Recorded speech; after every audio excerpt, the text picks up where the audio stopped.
young person vaguely in this field, this is an important question for me, but there's others I'm sure out there who would love to know the answer to this. So, yeah, I can, and maybe this is just my read, kind of see the field evolving in a couple of different ways. And one of them is the application of a lot of these concepts in real world settings. And of course, we're here at Ideas 42, one of the organizations out there that's working on this precise thing. So do you see that as a really important avenue for continued work in this area, right? The very applied aspect, or do you really think there's a lot of conceptual work that's to be done, and that is more important for young people to think about as they get into the field?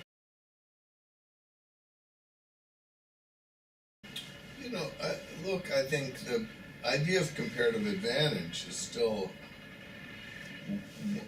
one of the most important tools of standard economics. I guess it goes back to Ricardo or Adam Smith. I'm not sure whose idea that was, but it's a pretty good one. And, you know, people should do what they're good at. And there's lots to do. So, in terms of behavioral economics per se, we've just scratched the surface. And at the end of Misbehaving, I talk a little bit about what I'd like to see next, and behavioral macro is kind of at the top of my list, of my wish list. Right. I mean, right now we do have a chairman of the Fed who's a full-fledged behavioral economist who is married to a Nobel Prize-winning behavioral economist. So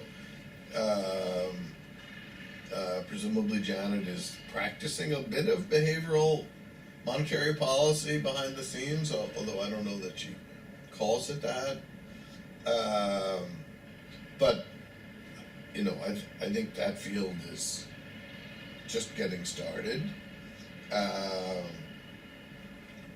But, you know, and there are other aspects of economics where there's really, nobody's even begun.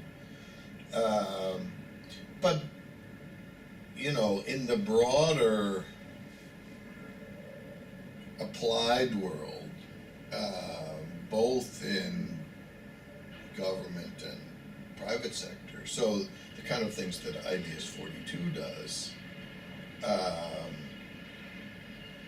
it's not limited to economists. So, you know, as I was saying, choice architecture, it's not clear what are the criteria for being a good choice architect. Right. There's no reason to think that's a job for economists. And I mean, Danny Kahneman talks about this all the time too. He says that, you know, I like the BIT, but it's kind of applied social psych, and that's fine. But, you know, you have to say you're a behavioral economist to get people's attention, even if you're just, you know, applying psychological concepts to real world problems. Right. Danny and I are in a campaign to stop people calling everyone who does applied work in this area a behavioral economist. The term we prefer is behavioral scientist, which seems inclusive. Well, I have a course called Behavioral Science and Public Policy, so yeah. So I give that my stamp of approval. You know, look, I wish designers, people who are professional designers, should be involved in this, because, you know, at one point we were thinking of that the title of Nudge should be Everything Matters, and in hindsight, I think we picked the right title, but right, the idea is, and this is a point I make in Misbehaving, that the problem with economics is that it leaves out so many important things I call supposedly irrelevant factors, and like the order in which something appears, or how big it is on the screen, or what font it's in, or how the word is the words, the problem is phrased, or so we want to put all that stuff in. Now, figuring out how it matters and why it matters is a job for psychologists more than economists, but it might also be a job for designers and who knows what else. And you know, and in terms of helping people make better decisions, it's clear that decision aids are going to be a big part of this. So, you know, computer science and machine learning, and I have possibly the world's worst sense of direction, and so Google Maps, you know, saves me hours of being lost every year. And you know, I would like Google Maps for all kinds of things, like where did I leave my keys? And well, there is an app for that, but like when should I retire? Right, right, and right. So, or which of the 12 things I have to do should I do next? And what are the 12 things I need to do? And in the healthcare domain, it seems very clear to me that technology, the interface between behavior and technology is going to be huge. And the reason is that many of the biggest healthcare problems are simply because people are not taking their medicine. If you look at diabetes, for example, that's basically a solved problem. You just have to keep your glucose under control, and there are sophisticated drugs and tests to do it. But we know we could just solve that problem by sticking something in your body that will measure your glucose in real time and you know, adjust your insulin automatically, and then maybe beep at you to stop eating that hot fudge sundae. So you know, the same might be true for obesity. I don't think we have the technology yet. There are some apps, but they're really clunky. Right. And you know, and require a lot of you have to do 500 things. Exactly. Yeah. You know, which is why that, you know, like this works so great because I don't have to do anything. Right. I just get the Fitbit or something. Yeah, just right. Get these numbers. Exactly. But if as I am in pret-a-manger this morning, grabbing a coffee and a croissant, the app was beeping, you know, as I'm looking at which of the pastries to grab, then, you know, maybe it would have found the non-fat yogurt. We can help humans get closer to being econs by giving us the equivalent of Google Maps. Right, exactly.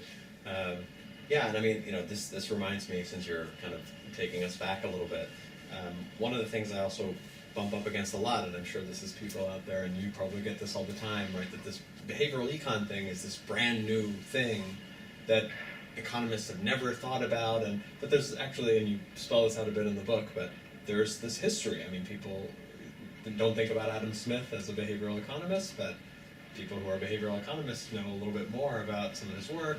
You know, you talk about a variety of economists through the years.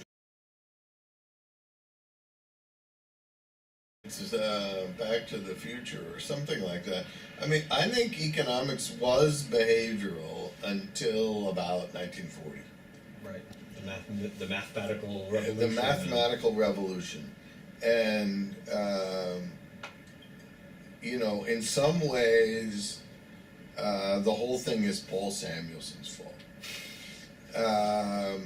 Because he, more than anybody else, was responsible for the mathematical revolution. For people who don't know who Paul Samuelson was, in his PhD thesis, which had the modest title, "The Foundations of Economic Theory."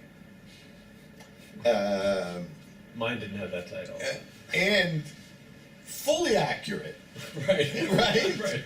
This was not an overstatement. You think his advisors might have told him if it wasn't, so you wouldn't let somebody write that. There's an apocryphal story that after his oral exam, the people examining him were asking each other whether they had passed. So in his thesis, Samuelson basically just redid all of economics formally, and which was an amazing accomplishment for a 22-year-old or whatever he was. And so, you know, that set off, that gave economists stuff to do for the next 30 years, 50s, 60s, 70s, 80s, maybe 40 years, of getting stuff more formal.